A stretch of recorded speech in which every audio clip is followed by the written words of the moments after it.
இலங்கையின் அசோகவனத்தில் சீதையை கண்டு ராமரின் செய்தியை தெரிவித்துவிட்டு திரும்பிய அனுமன் அசோகவனத்தின் மதில் மேல் அமர்ந்து சிறிது நேரம் யோசித்தார். ராமனிடம் சென்று சீதை இருப்பிடம் பற்றிய செய்தியை சொல்ல வேண்டும். அதன் பின் அனைத்து வானர படைகளுடன் இலங்கைக்கு வரவேண்டும். அதுவரை சீதை சுகமாக இருக்க வேண்டும். சீதையை யாரும் துன்புறுத்தக்கூடாது. இதற்கு என்ன செய்யலாம் என்று அனுமன் சிந்தனை செய்தார். செல்வத்திலும் சுகபோகத்திலும் இருக்கும் இராட்சசர்களிடம் சமாதான வழியில் பேசிக்கொண்டிருக்க முடியாது. ராவணன் எப்பொழுதும் போல் கர்வம் கொண்டவனாக தினந்தோறும் வந்து சீதையை துன்புறுத்துவான். அதனால் ராவணனுக்கும் அவனுடைய இராட்சசர்கள் கூட்டத்திற்கும் பயத்தை உண்டாக்கிவிட வேண்டும். அப்படி செய்தால் ராவணனும் இராட்சசிகளும் சீதையை எந்த விதத்திலும் துன்புறுத்த மாட்டார்கள். அவர்கள் அனைவரும் சீதையை கண்டு பயப்படுவார்கள். நான் இப்போது இங்கு வந்தது கூட ராவணனுக்கு தெரியாது. நாம் வந்து சென்ற அடையாளத்தை ஏற்படுத்திவிட்டு இவர்களுக்கு பயத்தையும் உண்டாக்கிவிடலாம் என்று எண்ணினார் அனுமன். இந்த காரியத்தை சிறிது நேரத்தில் முடித்துவிட்டு விரைவில் ராமர் இருக்கும் இடம் செல்ல வேண்டும் என்று முடிவெடுத்தார் அனுமன். உடனே அனுமன் தனது உருவத்தை பெரிய வடிவமாக்கி கொண்டார். அதன் பின் அசோக வனத்தை நாசம் செய்ய ஆரம்பித்தார். மரங்களை வெட்டி வீசினார். கொடிகளை நாசம் செய்து குவியல் போன்று வைத்தார். அங்கிருந்த அலங்காரங்கள் அனைத்தையும் உடைத்து எறிந்தார். மிகவும் ரம்மியமான அழகுடன் இருந்த அசோகவனம் இப்போது தன் அழகை முற்றிலும் இழந்தது. அங்கே இருந்த மான்களும் பறவைகளும் பயந்து ஓடி அசோகவனத்தை விட்டு வெளியேறின. அங்கு தூங்கிக் கொண்டிருந்த இராட்சசிகள் இந்த சத்தம் கேட்டு எழுந்தார்கள். என்ன நடக்கிறது என்று காரணம் தெரியாமல் அவர்கள் திகைத்தார்கள். அனுமன் நந்தவனத்தை அழித்துவிட்டு மீண்டும் மதில் மேல் ஏறி அமர்ந்தார். அனுமன் தன் உடலை மேலும் பெரிதாக்கி இராட்சசிகளை நிலைகுலைய வைத்தார். அனுமனின் பெரிய உடலை கண்ட இராட்சசிகள் பயந்து நடுங்கினார்கள். இதை ராவணனிடம் சொல்வதற்காக சில இராட்சசிகள் ஓடினார்கள். மேலும் சீதையிடம் சென்ற சில இராட்சசிகள் அசோக வனத்தை அழித்துவிட்டு கோட்டையின் மதில் சுவரில் ஒரு பெரிய வானரம் அமர்ந்திருக்கிறது. இந்த வானரம் இங்கு எப்படி வந்தது? உனக்கு தெரிந்திருக்க வேண்டும். இந்த வானரம் உன்னிடம் ஏதாவது பேசியதா? மறைக்காமல் உள்ளதை உள்ளபடி சொல், பயப்படாதே என்றார்கள். இராட்சசிகள் சொல்லும் பெரிய உருவம் அனுமனாக இருக்குமோ என்று யோசித்த சீதை, பார்க்காமல் நாம் ஒன்றும் சொல்ல முடியாது.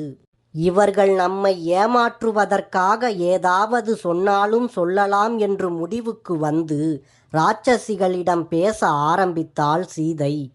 சீதை இராட்சசிகளிடம், இந்த இராட்சசர்கள் உலகத்தில் நடப்பவைகள் எல்லாம் மாயாஜாலமாக இருக்கிறது.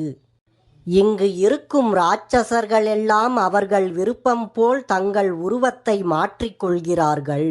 வந்திருப்பது உங்கள் இராட்சச இனத்தை சேர்ந்தவனாக இருக்கலாம். உங்கள் நகரத்தில் உள்ளவர்களை பற்றி உங்களுக்குத்தான் தெரியும், எனக்கு ஒன்றும் தெரியாது என்றாள் சீதை. அனுமன் இராட்சசர்கள் வரட்டும், அவர்களை ஒரு வழி செய்துவிடலாம் என்று எண்ணி அசோக வனத்தின் மதில் சுவற்றில் சுகமாக அமர்ந்திருந்தார். ராவணனிடம் சென்ற இராட்சசிகள் அசோக வனத்தை ஒரு பெரிய வானரம் அழித்துவிட்டு இராட்சசிகளை பயமுறுத்தி கொண்டிருக்கிறது. ஆனால் சீதையை சுற்றி இருக்கும் மரங்கள் கொடிகளை மட்டும் அந்த வானரம் ஒன்றும் செய்யவில்லை. சீதையிடம் அந்த வானரம் ஏதாவது தகவல் சொல்ல வந்திருக்குமோ என்று சந்தேகமாக இருக்கிறது. சீதையிடம் கேட்டு பார்த்தோம். அவர் எனக்கு ஒன்றும் தெரியாது என்று சொல்லிவிட்டார். அந்த வானரத்தை அழிக்க தக்க ஆட்களை அனுப்ப வேண்டும் என்று ராவணனிடம் கேட்டுக்கொண்டார்கள் இராட்சசிகள். தன் சுகபோகத்திற்காக உருவாக்கப்பட்ட அசோகவனம் அழிந்துவிட்டது என்ற செய்தியை கேட்ட ராவணன் மிகவும் கோபம் கொண்டான். உடனே தனது இராட்சச வீரர்களிடம் அந்த வானரத்தை பிடித்து கொண்டு வாருங்கள் என்று கட்டளையிட்டான் ராவணன்.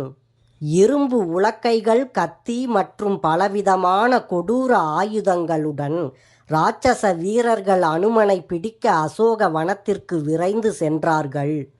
அனுமன் அசோக வனத்து மதில் சுவற்றின் மேல் அமர்ந்திருப்பதை கண்ட இராட்சசர்கள் அனுமனை தாக்க முற்பட்டார்கள்.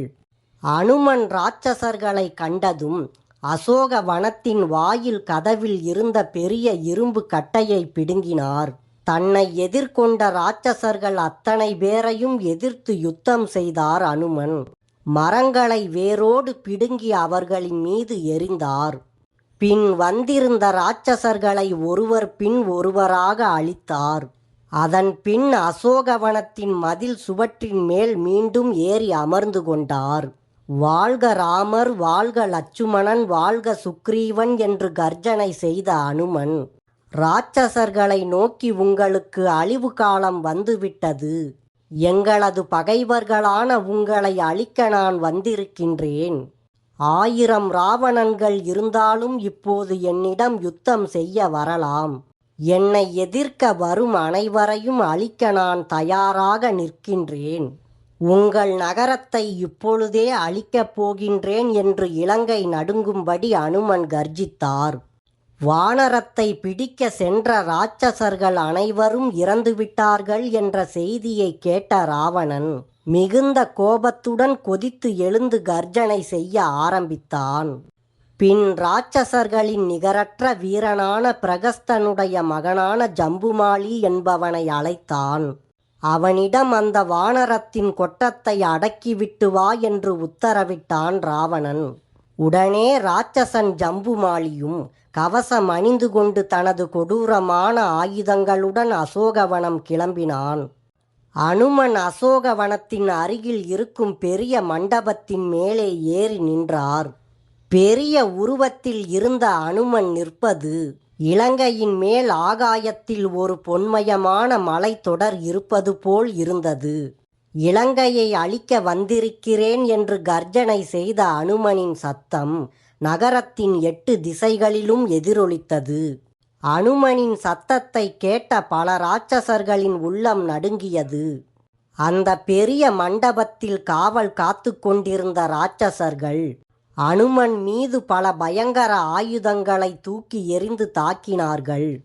அனுமன் மண்டபத்தின் தூணாக இருந்த தங்கத்தினால் செய்யப்பட்டு வைரத்தினால் அலங்கரிக்கப்பட்ட தூணை பிடுங்கி தன்னை எதிர்த்த இராட்சசர்களின் மீது எறிந்தார். அந்த தூணை எடுத்ததும் பெரிய மண்டபம் கீழே இடிந்து விழுந்தது. அனுமனை தாக்கிய இராட்சசர்கள் அனைவரும் அதில் சிக்கி அழிந்தனர். இஸ்வாகு குலத்தின் ராஜகுமாரன் ராமரின் பகையை ராவணன் சம்பாதித்து கொண்டான். அதன் விளைவாக என்னை காட்டிலும் வலிமையான வானரர்கள் சுக்ரீவன் தலைமையில் இங்கு வரப்போகின்றார்கள். அவர்கள் உங்களையும் உங்கள் நகரத்தையும் அழிக்கப் போகின்றார்கள் என்று அனுமன் கர்ஜனை செய்தார். அனுமனின் சத்தத்தில் பல இராட்சசர்கள் ஓடி ஒளிந்தனர். அப்போது அனுமன் இருக்கும் இடத்திற்கு ஜம்புமாலி தனது படைகளோடு வந்து சேர்ந்தான். பெரிய கோவேறு கழுதைகள் பூட்டிய தேரில் ஆயுதங்களுடன் வந்திருக்கும் இராட்சசன் ஜம்புமாலியை பார்த்த அனுமன் தாக்குதலுக்கு தயாரானார். தேரில் இருந்த ஜம்புமாலி அனுமன் மீது அம்புகளை எய்தான். அதில் ஒரு அம்பு அனுமனின் உடலை தாக்கி அனுமனுக்கு லேசாக இரத்தம் வந்தது. இதனால் கோபமடைந்த அனுமன் அருகில் இருந்த பெரிய கல்லை எடுத்து ஜம்புமாலி மீது எறிந்தார். அதிலிருந்து ஜம்புமாலி மீண்டு வருவதற்குள் ஒரு பெரிய ஆச்சா மரத்தை வேரோடு பிடுங்கி தேரின் மீது வீசினார் அனுமன். ஜம்புமாலியின் தேர் இருந்த இடம் தெரியாமல் பொடி பொடியாய் போனது. அவன் உடன் வந்த இராட்சச வீரர்கள் அனைவரையும் அழித்தார் அனுமன். ஜம்புமாலியின் பெரிய இராட்சச உடம்பு நசுங்கியது.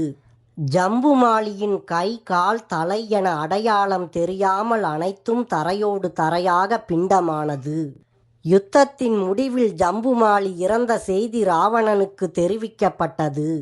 வலிமையான வீரன் ஜம்புமாலி இறந்த செய்தியை கேட்ட ராவணன் திகைத்தான். வந்திருக்கும் வானரம் ஒரு மிருகம் போல் தெரியவில்லை. அது ஏதோ புதிதாக தெரிகின்றது. இது என்னுடைய பழைய பகைவர்களான தேவர்களின் சதியாக இருக்க வேண்டும். அவர்கள் ஒரு புதுவகையான பிராணியை உருவாக்கி இங்கு அனுப்பியிருக்கிறார்கள். அந்த வானரத்தை கட்டாயம் பிடித்து என் முன் கொண்டு வர வேண்டும். இது என் கட்டளை என்று தனது வலிமையான இராட்சச வீரர்களையும் அவர்களுக்கு துணையாக பெரும் சேனையையும் அனுப்பினான் ராவணன்.